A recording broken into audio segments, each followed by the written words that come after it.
Good evening, class.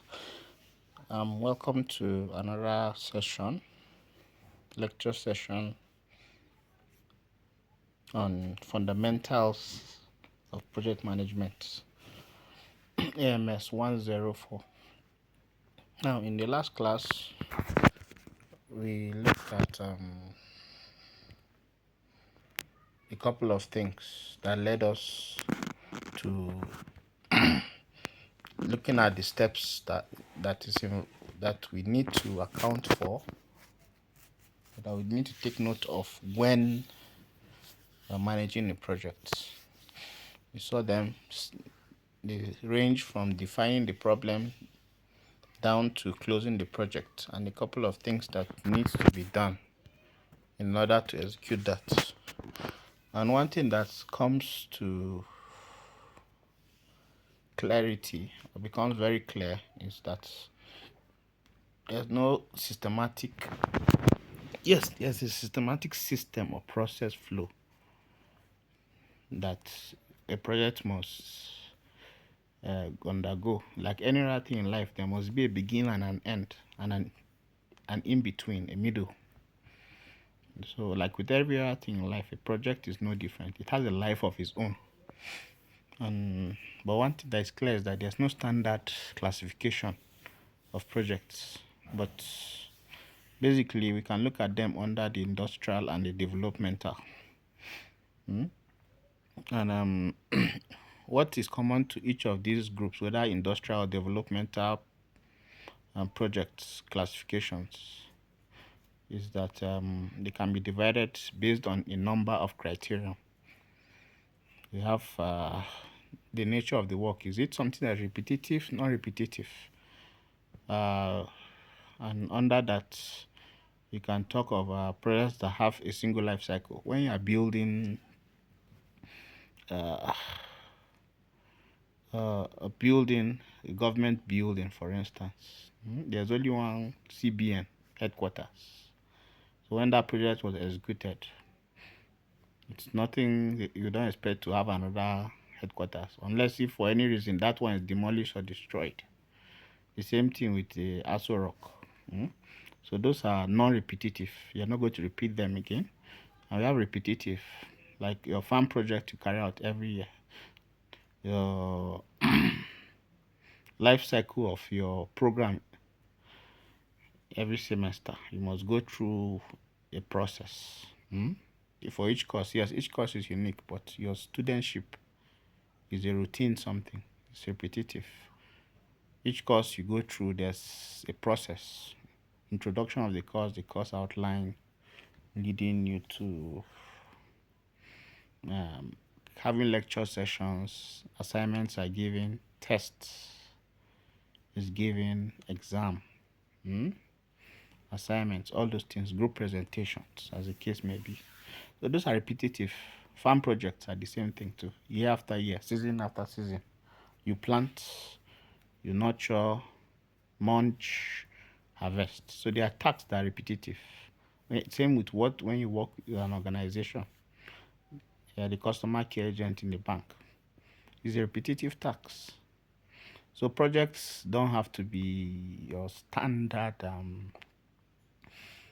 this thing. It can be anything from everyday life routine to industrial projects.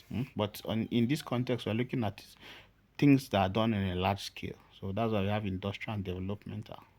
And by its implication, you know that industrial has to do with industry. Development has to do with infrastructure. And then we looked at other types of classification. Another type of classification is also based on completion time. There are those that are long term, short term. Also, you can look at it based on cost. Either small, medium, large scale.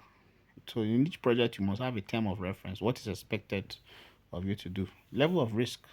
There are those who are risk averse, risk lover, risk neutral. So high risk, low risk, no risk. The modes of operation went through all of them. BOT, build, transfer, operate. We have BO, BTO, build, operate, transfer. Yeah, there's also BOO, BLT, bolt, DBFO, ROT, RO. We looked at all of these things. So, like we said, industrial projects have to do with commercial. They have a commercial intent, for which they are undertaking. You know. So today we'll continue from where we stopped. So from the background we've given under project classifications, we see that the projects can also be further subdivided into two categories: demand-based and resource or supplies-based. When you're talking of demand-based projects, we're talking of projects that are designed to satisfy the needs of the customer, their felt needs. That's their in the intrinsic needs. You know, they need the deep this thing they have, as well as the latent needs. Their felt needs as well as latent needs, like the word latent variables, latent items, items that you describe using other items. So if you want to say, for instance, you want to express emotion, you want to say somebody is happy. So you cannot stand on his own. If you say happy, it means a lot of things. It means you must have seen some cues, some facial expressions, some bodily movements for you to say that person is happy. Person will be smiling. You can see his body language is joyous. He cannot contain his this in the eyes are sparkling. So when you talk of agricultural agro processing infrastructure, just like we have rice mills, all those things. So there's a felt need. The felt need is to satisfy hunger. Latent need is to give a person a sense of satisfaction, that I have food in the barn. Food has been provided. There's no risk of food shortage, no risk of food inflation. So you're talking of both infrastructural needs and then the customer's intrinsic need. That's the felt need. Then on the other hand, we have resource or supply based projects. So these ones look at what is available at that given moment. What is available? So we take advantage of the resources that are available. Things like land. If you have land, then you can definitely carry out a building project. You provide infrastructure, infrastructural needs. There's infrastructural deficit, no housing, sufficient housing, deficit in sufficient housing. So they build housing units, 200 housing units, 500 housing units. You've had all this in 1,000 housing units, to provide affordable housing so that people with time, over a period of time, maybe their work life can pay for those houses, will be deducted from their this thing until essentially the goal is to own those buildings. And that's what we talked about under build, own, transfer, build, operate, own, things like that. So when those things are built, governments build it, then they lease it out. BLT. BLT is a good example of BLT. Build, lease, transfer. The government will build it, lease it out to you for a period of time. That period of time you will be repaying. Once you repay, you own it. And that's what happens in foreign countries.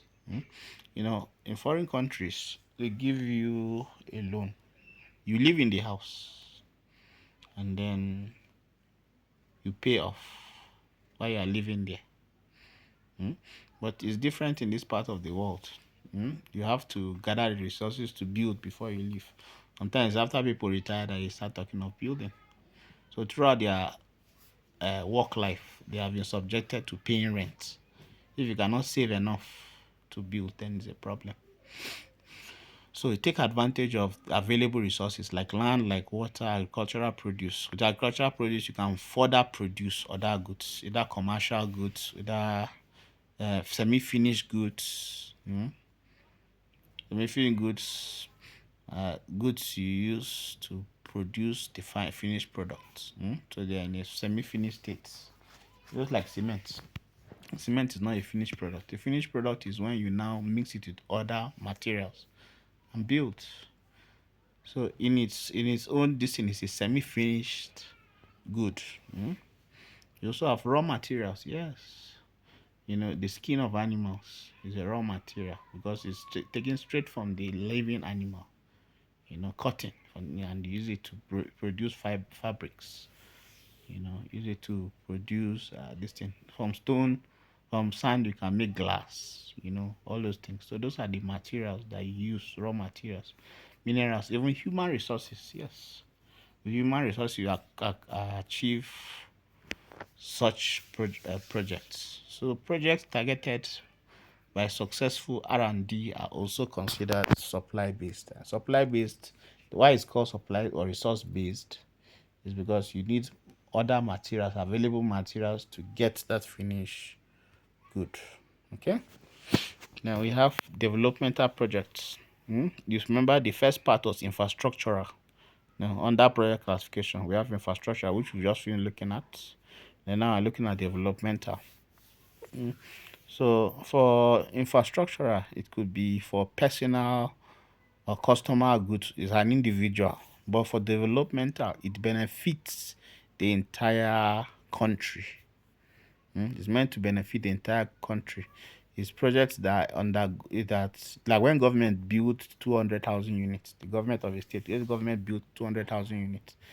It's for individuals. Yes, it will benefit, but not everyone will benefit from some because they already have houses, so they don't need it, and some will benefit because they need it. Some others that might need it might not get because they are limited.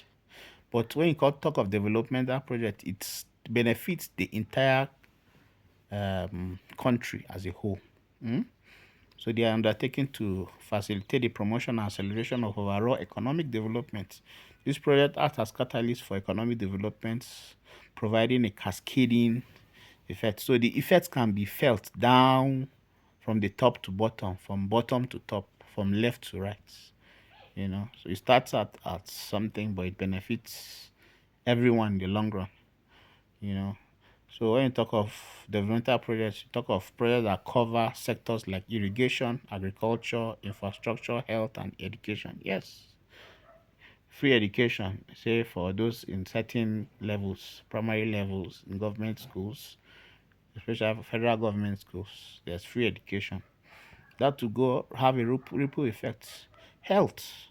Now with the arrival of NHIS, people working, paramilitary, public servants under the NHIS can access free health services without paying anything. Or you pay just a little percentage. Like I enjoy the NHIS too. If there are cases I don't need to pay. Yes, I don't need to pay anything.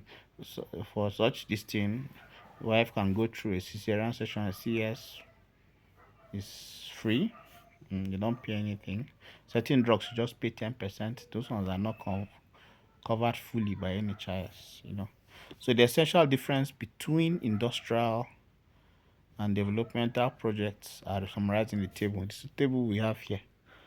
So let me highlight it. Let me make it bolder so that we can see it. So let me, yeah, so this is better. So dimensions. So look at the dimensions. Dimensions will tell you the type of activity that has been undertaken. The industrial project will tell you in terms of the dimensions or the activity undertaken under the project. That is to what extent it's covered in the industrial project or developmental. So when you're talking of the scale of the project, that's the scope, how large or small the project is. For industrial projects, it's limited, like I told you. That's meant to benefit customers. There are people that are paying for that. You want to build a housing unit. It does benefits few people. Then for developmental projects, it's large. It's meant to benefit the entire population of that economy. Then promoters, who are those that promote these projects? For industrial projects, they're promoted by entrepreneurs or corporate bodies. That's firms, organizations, or large businessmen. They like Dangote. You see, Dangote refinery. Ultimately, it's supposed to benefit the economy, but it's owned by private individual, and so he controls it. At the heart of it is meant to benefit him because he is a businessman. So it's not the intent behind it is not for the public good. Yes, it's providing a service, and ultimately to this thing. But first of all, the first benefit is for him as an individual. Whereas those promoting developmental projects are NGOs. NGOs are not non-governmental organizations. The goal of them is for social welfare, to benefit the good of the public, the public sector. Yeah, public sector too is meant to benefit the good of the country. The same with the government. The government is a non-profit organization. It's meant to promote the welfare of of the of the citizens. The investment. What kind of investment in terms of dimension is involved in these two types of projects? For industrial projects, none investment. But for the development and the gestation period is telling you the length of time it will take. This because these are large projects in terms of scale. Scale of the project is large, so you expect the time gestation period or the period of completing those projects to be large. 5 years, 10 years, 15 years. Long-term projects. Remember when we looked at that? Yes, so investment too that goes into it runs into millions and billions of naira and dollars in some cases.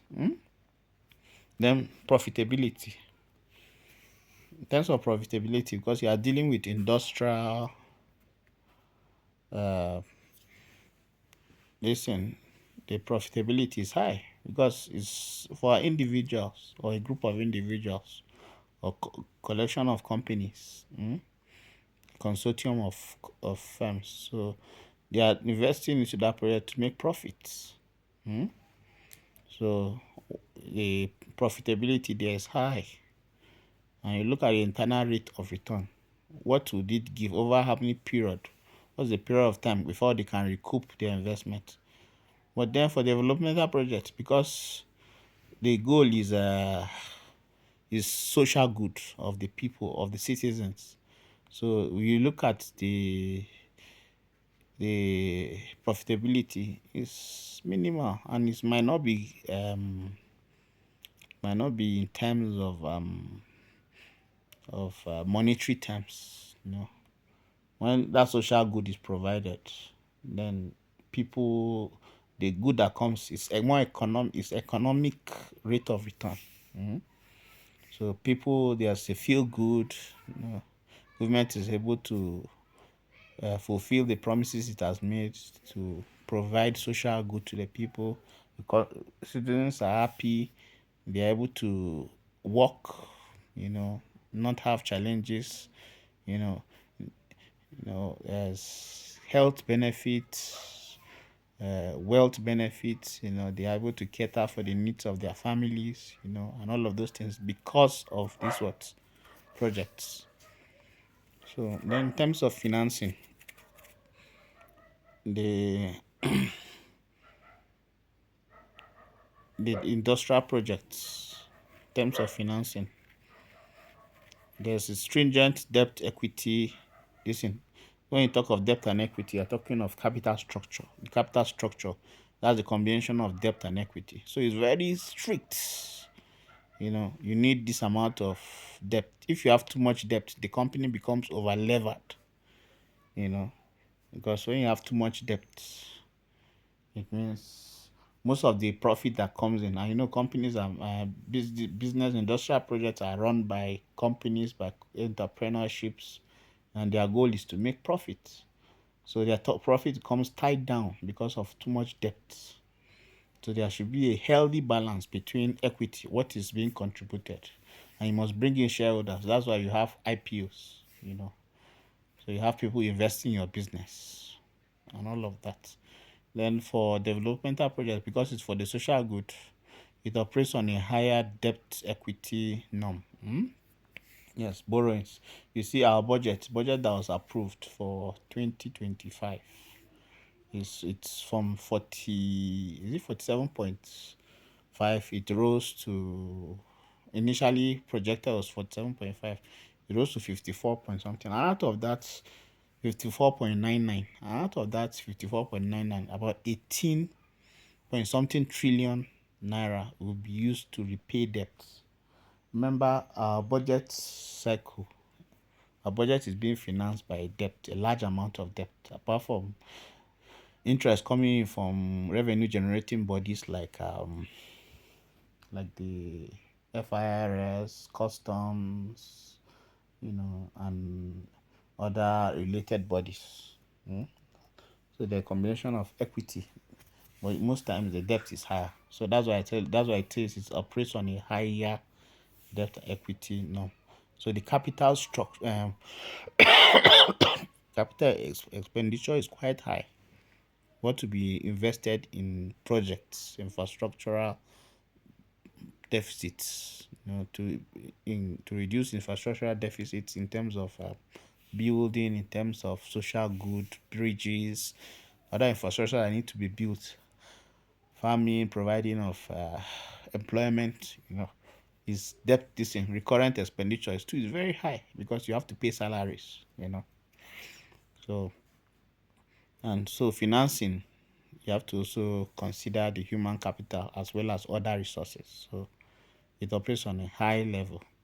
Then when we talk of source of funds, when we talk of source of funds, for industrial projects, it's gotten from the stock markets. Stock markets, and then the money markets. Money markets deals with short-term instruments, treasury bills, certificates, and other this thing. Well, the capital market deals with medium to long-term facilities. Okay, shares and the likes.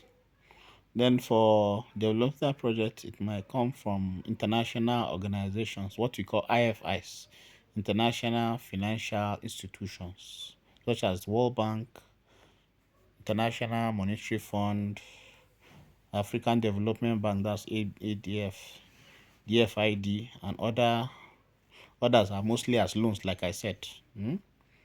Loans you collect.